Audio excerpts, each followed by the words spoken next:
நலத்திட்ட கொடுத்திருக்கேன். என்னால் முடிஞ்ச உதவி நோட்டு புத்தகங்கள் சிறப்பு விழானா கூட சரி, எங்களால் முடிஞ்ச நோட்டு புத்தகங்கள் அப்பயே சரி, பட்டாசு வெடிக்கக்கூடாது, சால்வை போடக்கூடாது, இந்த மாதிரி கண்டிஷனோட அத்தனை இடத்துல இந்த மன்ற சிறப்பு விழா பண்ணோம்னா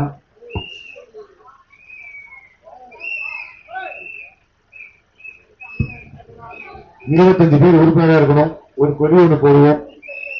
அந்த 30 ஆண்டுகளுக்கு முதல்ல எங்களால் முடிஞ்ச உதவிகள் அந்த மன்ற திறப்பு விழாவில் பாத்தீங்களா, ஒரு 100 நோட்டோ 100 பென்சில், பேனா, இனிப்பு, அந்த குழந்தைகளுக்கு வேற என்ன தேவையோ புத்தகங்கள், இந்த மாதிரி உதவும் குணம் ரசிக மன்றமா இருந்த போதே செய்து கொண்டிருந்தோம்.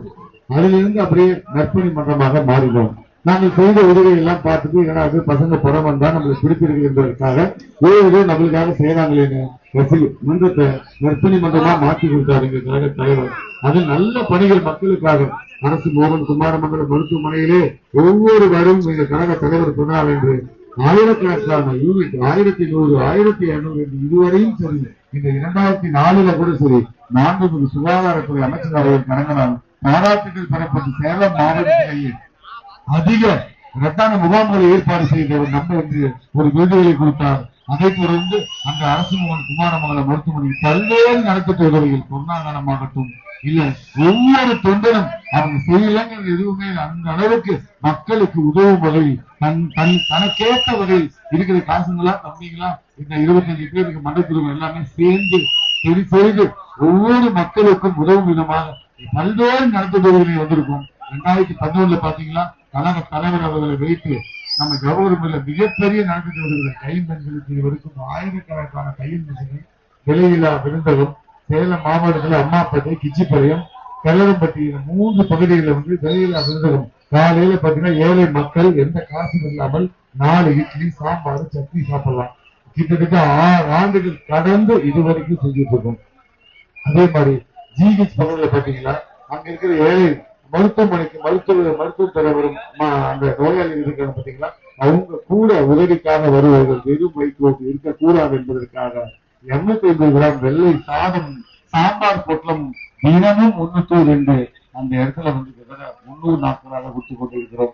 அப்ப இவர் கட்சி ஆரம்பிக்காததுக்கு முதல்லயே கட்சி ஆரம்பிக்க சரியான காலத்திலே இத்தனை நலத்திட்ட உதவிகளை வழங்கிய நாங்கள் இந்த கட்சி ஆரம்பிச்சதுக்கு அப்புறம் எங்க கழக தலைவர் முதலாக சட்டமன்ற தொகுதி வேட்பாளராக போட்டியிடுகிறார். நான் சேலம் தெற்கு தொகுதியில் உங்களுக்காக சட்டமன்ற வேட்பாளராக போட்டியிடுகிறேன். அப்ப கட்சி ஆரம்பிக்காதபடியே நாங்க வேலைக்கு போயிட்டு இருக்கும்போது தம்பிகள் எல்லாமே படிக்கிற தம்பிகள் எல்லாமே அவரவர்கள் ஞாயிற்றுக்கிழமை ஒன்று சேர்ந்து அவர்கள் விடுதலை பேக்கெட் மணியாகட்டும், நாங்க வேலைக்கு போவதாகட்டும் எல்லாம் சேர்ந்து இவ்வளவு உதவிகள் செய்கிறோம். எந்த தொழில் அதிபர்கிட்டயோ அல்லது தொழில் நிறுவனத்திற்கோ மொத்த ரூபாய் வாங்காமலேயே இவ்வளவு நலத்திட்ட செய்து கொண்டு இருக்கிறோம் என்று கட்சி ஆரம்பிச்சுட்டாங்க. அப்ப அந்த கட்சி ஆரம்பிப்பாங்கன்னு எய்ம் எல்லாமே செஞ்ச நாங்க இந்த அதிகாரத்தை மட்டும் மக்கள் நீங்க கொடுத்தீங்க. எவ்வளவு நிலை செய்ய நினைச்சு பாருங்க. எதுக்காக தளபதி வருவாரு, எல்லாத்தையும் விட்டு வருவாரு, மற்றவங்க சொல்ற மாதிரி பேர்ல எல்லாம் சொல்ல வரல. உங்களை நம்பி இந்த நாட்டு மக்களை நம்பி எங்களுக்கு நல்லது செய்ய வேண்டும் என்பதற்காகவே அவர் அரசியல் அதை மட்டும் புரிஞ்சுக்கணுமா? எத்தனை தாக்குதல் இருக்குமா? எத்தனை தாக்குதல் பணத்தை வெளியிட்டாங்க, ஏதோ வகையில் கசை விட்டாங்க, நெட்ல கசை விட்டாங்க. நினைச்சு பாருங்க, இந்த பணத்தோட ஒருத்தர் 500 கோடி இழந்து விட்ட ஒரு தலைவர் நேற்று 12 மணிக்கு அந்த பிரச்சாரம் பண்ணிட்டு இருக்கிறாரு.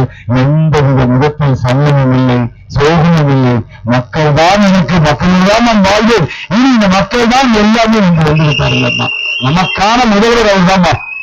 நம்மளை காப்பாற்றுவர்கள், கையில் செய்த குழந்தைகள், நீங்க பெற்றெடுத்த குழந்தைகள், இந்த பேர பிள்ளைகள் நல்லா இருக்க வேண்டும் என்றால் ஒரே மாற்றம் தமிழக வெற்றி கழகம் வர வேண்டும்.